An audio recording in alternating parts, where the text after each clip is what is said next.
Ya, kita mulai. Assalamualaikum warahmatullahi wabarakatuh. Hari ini kita membahas mengenai file management ya. File management ini merupakan bagian dari salah satu fungsi dari sistem operasi. Kalau kemarin ada memory management, kemudian network ya management, karena di sistem operasi yang modern sudah dikenal sudah ditambahkan fitur jaringan ya, sehingga itu pun juga harus diatur atau di manage sehingga adanya network management. Begitu juga dengan perangkat-perangkat yang lain ya.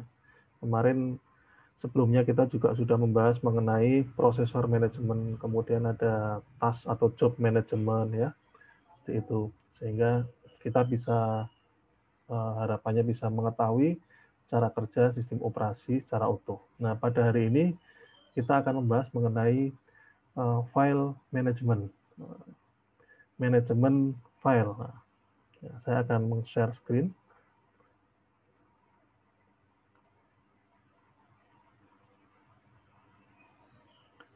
Ya, sistem manajemen file dan directory. Nah, yang akan kita bahas hari ini atau yang lebih banyak kita highlight adalah uh, sistem operasi Linux atau Unix ya, Unix base ya. Kenapa? Karena di situ lebih kelihatan gitu ya, manajemennya lebih kelihatan. Meskipun Windows pun juga ada sistem manajemen filenya juga gitu. Tapi kita bisa langsung melihat fungsi-fungsinya di sistem operasi yang berbasis Unix atau Linux. Seperti dengan materi yang sudah saya upload ke dalam Google Classroom, ya sama ya, file management. Mungkin Anda bisa membaca lebih detail di buku Understanding Operating System, itu ada di chapter 18 mengenai chapter 8 ya, file management. Ya, apa itu definisinya? Yaitu metode dan struktur data yang digunakan sistem operasi untuk mengatur dan mengorganisir file pada disk atau partisi. Ya. Jadi bagaimana caranya supaya mengelola file atau data ke dalam disk atau partisi. Ya. Kemudian juga berfungsi untuk menyimpan file tertentu serta keamanannya. Ya. Diatur juga masalah keamanannya. Nah, nanti kita bahas keamanannya seperti apa sih ya. Misalnya pemilik file ya dibuat kapan, diberi password atau tidak, hak bacanya bagaimana, apakah hanya membaca saja, apakah bisa untuk kita tulis ulang atau bisa dibuka ya seperti itu. Yaitu bagian dari file management. Manfaat manajemen file untuk mengurangi resiko kehilangan file. Ya, terhapus, tertimpa file baru tersimpan di mana saja ya, termasuk pengaturan-pengaturannya. Nah, kemarin pengaturannya itu pengaturan secara memori ya, sudah kita bahas di dalam memory management. Ya, ada istilah defrag, kemudian internal fragmentation, external fragmentation, memori virtual untuk apa dan sebagainya. Sasaran dari manajemen file untuk menjamin data pada file adalah valid. Kemudian kebutuhan manajemen data pemakai dan optimasi kerja. Gitu. Potensi kehilangan bisa dikurangi ya. Kemudian rutin interface masukan dan keluaran. Nah, dukungan masukan dan keluaran di sistem multi user. Nah, ini nanti ada istilah UUCP ya, Unix to Unix to copy misalnya seperti itu. Jadi ada file, kemudian di-sharing ke sistem yang lain. Nah, ini tentu memerlukan suatu manajemen file yang tersendiri ya. Suatu misal ketika Anda sedang membuka file PDF misalnya, Anda membaca suatu e-book atau artikel dalam bentuk PDF, kemudian Anda masuk ke dalam Explorer ya, tampilan file gitu ya, atau kalau di Windows namanya Windows Explorer, kemudian Anda hapus filenya. Bisa enggak dihapus? Kalau bisa, ya, sementara Anda sedang dibuka filenya, Anda sedang membaca, kalau Anda bisa menghapus file dari Explorer file tadi, ya, maka bisa dikatakan manajemen filenya kurang bagus ya, karena sedang dalam kondisi dibuka, tapi malah bisa dihapus. Nah, harusnya tidak boleh. Nah, hal-hal seperti ini yang termasuk bagian dari manajemen file, atau logika-logika seperti ini yang bagian dari manajemen file. Atau misalnya sedang ditulis, ya, Anda sedang menulis makalah dalam word processing atau Microsoft Word begitu, kemudian Anda hapus. Anda hapus di Explorer, atau sengaja tidak terhapus, ya, Anda terklik menghapus. Nah, kalau bisa sampai terhapus, sementara filenya sudah Anda beri nama file, ya, sudah Anda tentukan lokasinya di mana dan sebagainya, kalau dihapus dan bisa, nah, tentu sistem operasinya kurang valid dalam menangani file management. Ya, jadi ini tujuan dari file management salah satunya adalah untuk menjaga dan mengelola file tersebut, baik dari sisi validitas maupun dari sisi keamanan. Kemudian fungsinya pemakaian file secara bersamaan, ya, kemudian backup dan recovery, keamanan, ya, interface yang user friendly. Nah, kalau sekarang Anda mau mengcopy file, Anda tinggal apa yang dilakukan kalau di Windows? Tinggal di-drag, diklik, dipindahkan pindahkan ke bawahnya sudah menjadi file copy. Atau klik kanan, pilih copy, ya, kemudian dipaste ke folder yang lain, bisa. Nah, itu namanya user friendly, ya. Berbeda dengan sistem operasi yang zaman dulu yang masih CLI, ya, command line interface, menggunakan fungsi-fungsi teks, ya, komen, ya. Anda mengetikkan perintah di terminalnya, kemudian di apa itu akan di enter, kemudian dia akan melaksanakan eksekusi tersebut.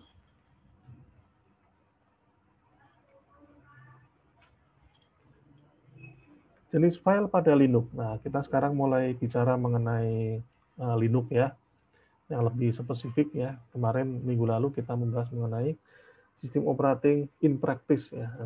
Saya sudah kirimkan bahan bacaannya, yaitu mengenai sistem operasi Linux. Kenapa kok tidak Windows yang saya kirimkan? Ya, Windows saya kira Anda sudah terbiasa menggunakannya. Kemudian, nah ini jenis file pada Linux, user data. File yang umumnya diciptakan oleh user untuk menyimpan data, ya, misalnya task, dokumen, dan sebagainya. Ya, misalnya Anda ingin membuat makalah atau presentasi, ya, seperti saya ini presentasi, maka filenya adalah PowerPoint, nah, PPT atau PPTX, otomatis seperti itu, ya, sesuai dengan program apa yang saya gunakan. Nah, kemudian ada lagi yang sistem data.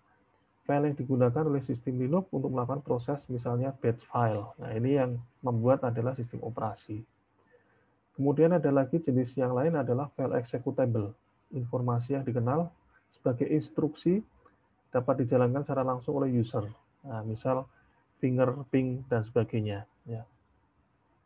Kalau executable, filenya bisa dieksekusi. Ya. Anda ketikkan misalnya ping, maka akan keluar maksud dari perintah ping itu suruh ngapain, ya, maka akan keluar seperti itu. Begitu juga finger, ya. Begitu juga ls misalnya, dan sebagainya. Atau misalnya program, ya, kalau di Windows Anda ketikkan, Anda punya misalnya program Photoshop misalnya, Anda ketikkan di apa itu komen run-nya Photoshop, enter, maka langsung menjalankan program Photoshop. Aturan penamaan file ini standar saja baik di Windows maupun di Linux, ya. Terdiri maksimal 256 karakter. Tapi kalau di Windows zaman dulu, ya, dulu DOS lebih tepatnya, itu dibatasi hanya maksimal 8 kalau tidak salah, ya. Kemudian Linux membedakan huruf besar dan kecil. Nah, ini kelebihannya, ya, di Linux, huruf besar dan kecil. Dapat menggunakan tanda titik, dash atau underscore. Nah, dengan perkembangan GUI, contohnya seperti Windows, tentu dan DOS ya, penamaan file ini sudah sedikit berubah. Kalau di DOS dulu terbatas, kalau Windows sekarang namanya sudah panjang pun juga bisa ya. Nah, ini saya kira ini sudah Anda praktekkan di Cisco Linux NDC ya, NDC Linux di NetAcad ya, membuat file teks menggunakan sintak touch ya, touch nama file. Nah, ini nanti akan saya kirimkan juga cara apa itu menjalankan komen-komen Linux di terminal. Nah, tapi Anda juga bisa mempraktekkan secara sendiri di Linux NDC yang sudah Anda miliki akunnya. Kemudian mengedit file teks. Nah, contohnya menggunakan editor VI. Ya, ini bacanya VI ya. VI spasi nama file titik extension. Nah, kemudian dia akan keluar tampilan teks editor ala VI ya, yang sudah ada namanya dan extensionnya. Nah, Anda silakan nulis di situ ya. Text editor itu seperti halnya Notepad kalau di Windows ya. Kalau di Linux yang sudah modern, yang sudah ber-GUI begitu ya, graphical user interface-nya, ada gedit. Nah, Anda pakai gedit itu mirip dengan Linux. Kalau zaman dulu ada V, ada Nano, ada Bash Shell ya, macam-macam. Kemudian menghapus file menggunakan perintah rm. Rm ini singkatannya dari remove ya, remove. Contohnya rm enterprise ya. Berarti hapus file yang bernama enterprise. Itu tentu Anda harus masuk ke dalam foldernya dulu ya, di mana folder tersebut ada file yang bernama enterprise. Kemudian menghapus semua file pada direktori tertentu, rm bintang. Di sini remove bintang. Jadi bintang ini menandakan semua file ya. Kalau ingin menghapus file di direktori yang memiliki ekstensi ppt gimana caranya? Ya, tentu rm bintang titik ppt ya. Kalau di DOS kan dulu seperti itu ya. Nah, silakan dicoba di Linux apakah sama ya. Saya kira ada kemiripan ya, mirip-mirip begitu, tidak jauh berbeda. Kemudian memindahkan dan mengubah nama file menggunakan perintah move ya, move mv pindah. Ya, ini tidak menghapus tapi memindahkan. Move dari asal kemudian tujuan. Kemudian perintah copy ya. Perintah copy ini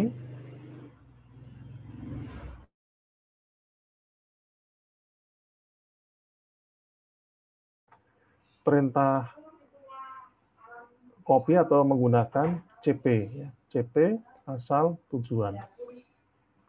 Kemudian mencari find juga ada find spasi strip nama kemudian apa yang mau dicari ya. Gitu.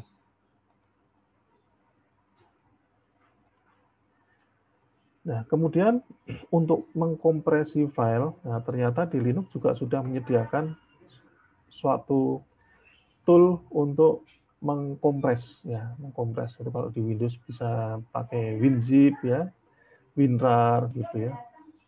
Seperti itu. Nah, bisa menggunakan gzip atau bzip2 ya. Nah, seperti itu. Nah, silakan nanti dipraktekkan di terminalnya NDC. Atau Anda juga bisa mempraktekkan dengan menggunakan menginstal virtual machine ya dari atau VirtualBox sebagai virtual machine.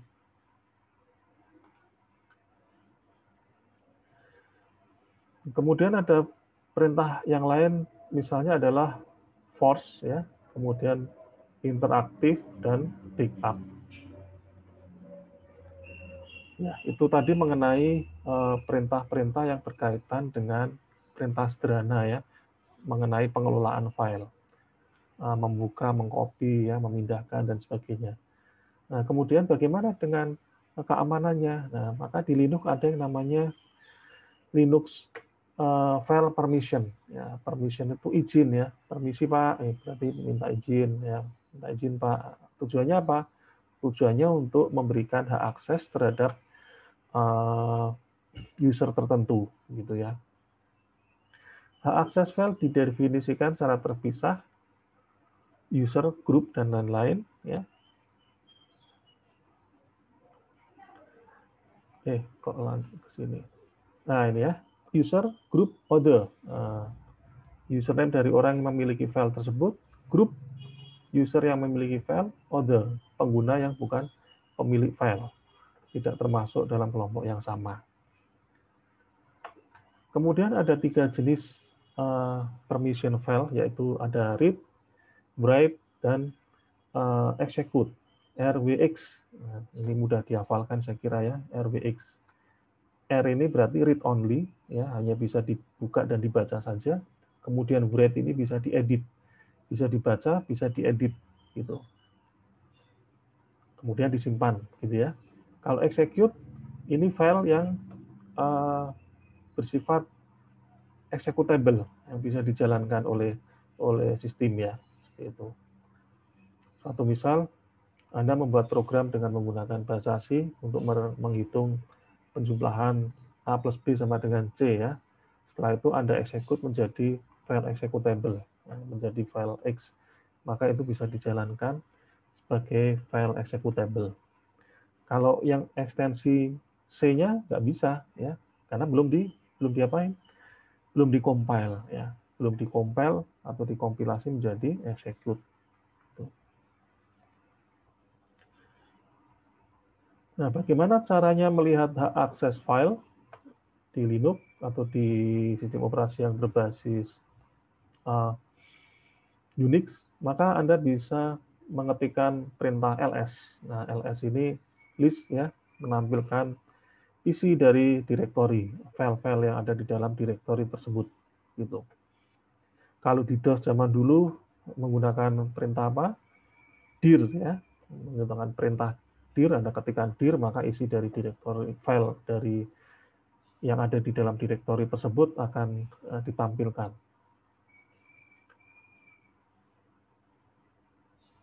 Ya, contohnya ada enggak ini? Oh, belum ya. Ya, kita bahas dulu nanti.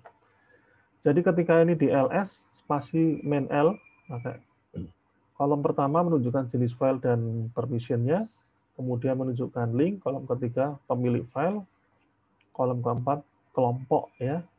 Ini user, yang ini kelompok. Kemudian kelompok yang paling kanan atau yang lain, ukuran file, tanggal, waktu, dan nama. Ya, ini yang tadi, ya.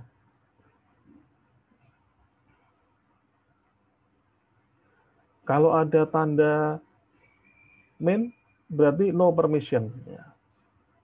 Tidak ada keterangan. Kemudian mengatur hak akses. Bagaimana caranya mengatur hak akses file tersebut? Ada perintah yang namanya chmod atau change-mode, ya, dirubah modenya, merubah hak aksesnya, mode hak akses, yaitu punya simbolik dan numerik. Ya. Di sini ada menambahkan izin, menghapus, dan menambahkan yang baru. Plus, min sama dengan menambahkan izin, menghilangkan izin, dan menambahkan yang baru, gitu ya. Ya, udah diingat ya. Untuk mengatur hak akses bagi pengguna ada user, owner, ada group, other, all. UGOA. Nah, ini ya. Yang tadi di awal juga sudah ditampilkan ini ya. User, group, other.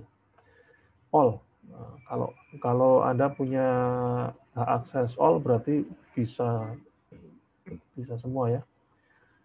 Oh maaf, yang ini RWX ya, yang tampilannya ada RWX-nya berarti Anda bisa punya akses, bisa membaca, bisa mengedit, bisa mengeksekusi juga gitu file tersebut ya.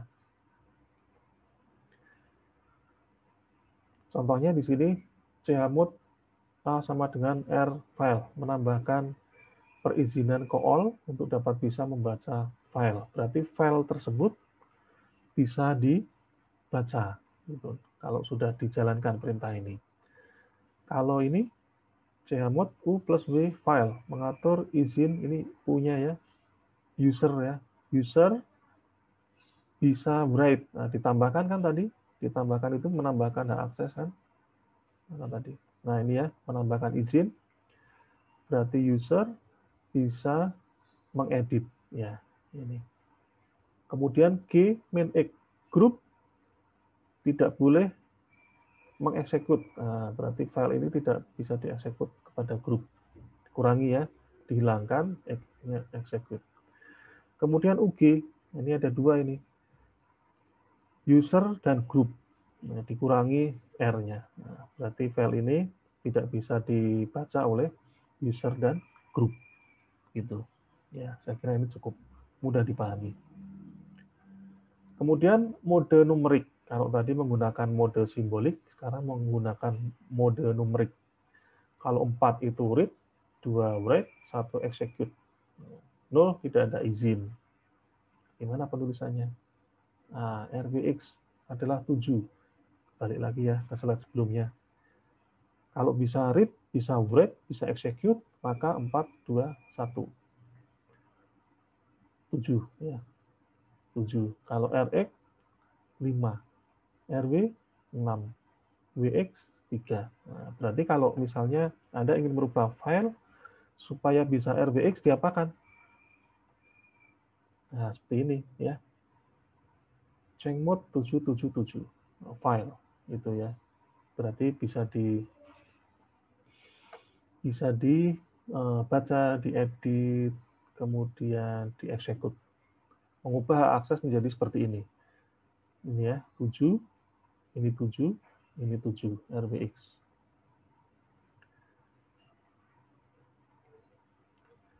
Kemudian ada lagi perintah yang namanya, gimana ini membacanya ya? Chown, masuk chown ya. Change ownership. Nah, ini sebetulnya singkatannya change owner. Option change owner, option pemilik baru, nama file directory.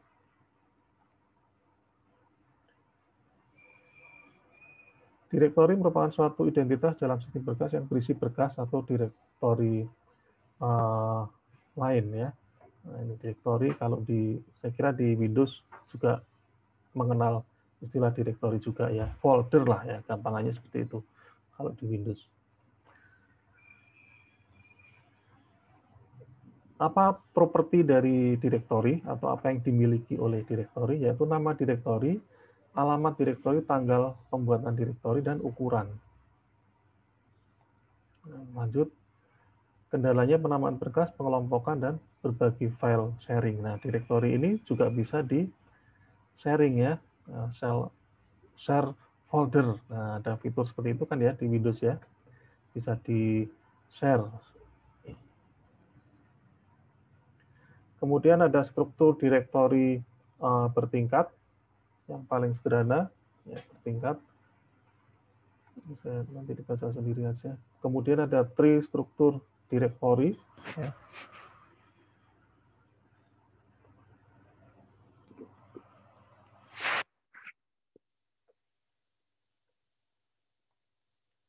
Kemudian ada directory struktur graph. Gitu.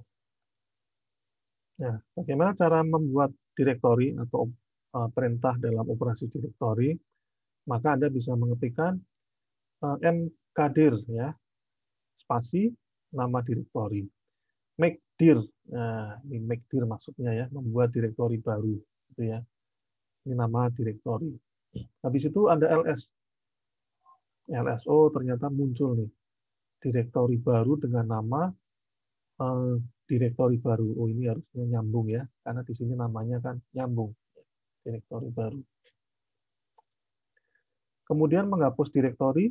Kalau tadi menghapus file, gimana perintahnya? rm ya, remove.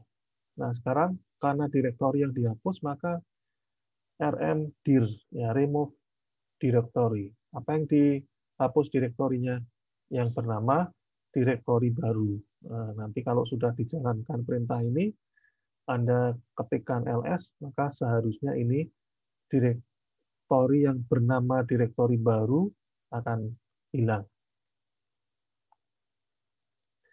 Kemudian operasi direktori juga mengenal memindahkan direktori ini menggunakan perintah move ya. Oh sama ini ya dengan memindahkan file mv move direktori kemana gitu. Kemana ini ke direktori mana gitu. Menyalin juga menggunakan cp. Silahkan nanti dipraktekkan di terminalnya Linux ya.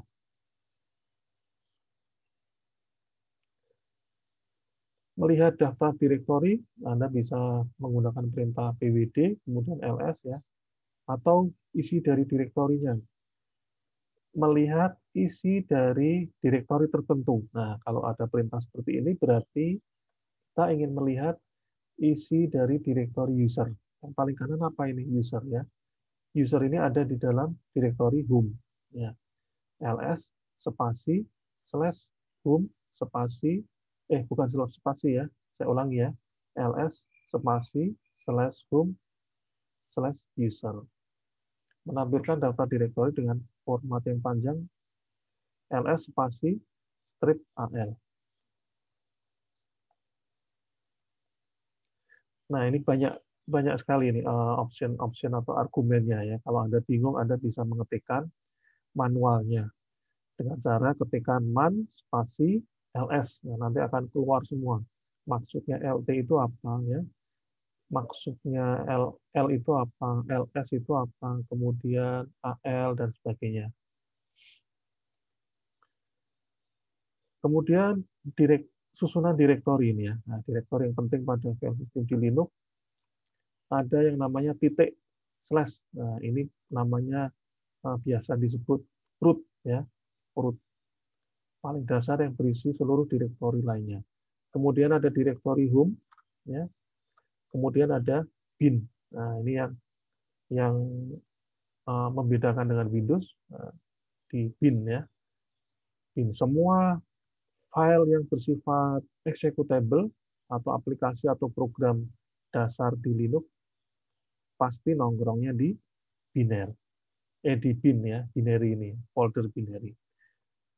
Nah, kalau ini root, ini kalau di Windows mungkin bisa dianalogikan sebagai drive C ya, semua file-file sistem operasi ada di situ semua. Gitu ya.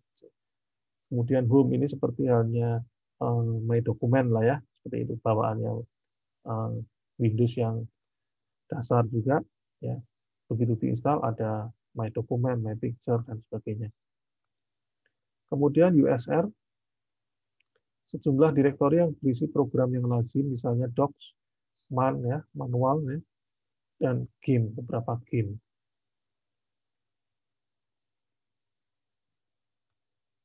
Bin program-program direktori yang berisi program, kemudian ada var dan spool.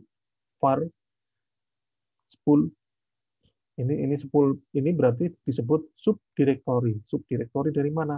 Dari var, begitu ya. Sama dengan ini bin subdirektori dari USR. Ya, meskipun bin sendiri juga direktori. Nah, isinya kira-kira apa ini yang di dalam spool? Mail yang menampung file surat email ya. Kemudian spool menampung file yang akan dicetak, spooling ya. Kemudian UUCP ya. UUCP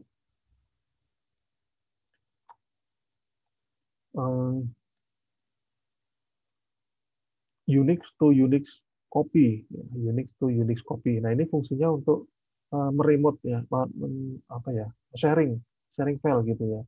Zaman dulu itu untuk melakukan sesuatu mengirimkan file ya, jadi komputernya itu atau mesinnya saling berhubungan. Nah, gimana caranya untuk bisa mengirimkan atau meremote suatu file tertentu begitu. Maka dibuatlah UUCP ini, Unix to Unix copy. Kemudian ada dev, ya, device. Ya. Dev ini artinya device atau perangkat. Dalam sistem operasi Unix atau Linux, semua dianggap sebagai file, gitu ya. Ini dep.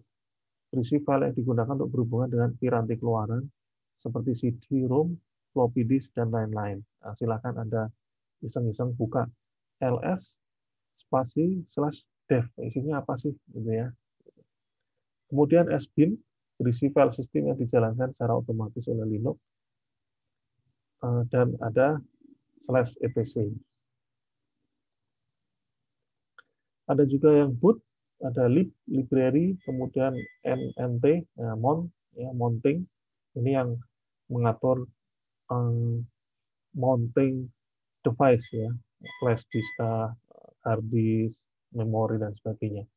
Jadi mount. Kemudian ada juga prop, tmp, dan var. Nah, nanti kalau Anda bikin web, apa itu aplikasi berbasis web menggunakan apa Linux ya, Anda menyimpan filenya ada di var. Ya, demikian itu secara singkat mengenai sistem operasi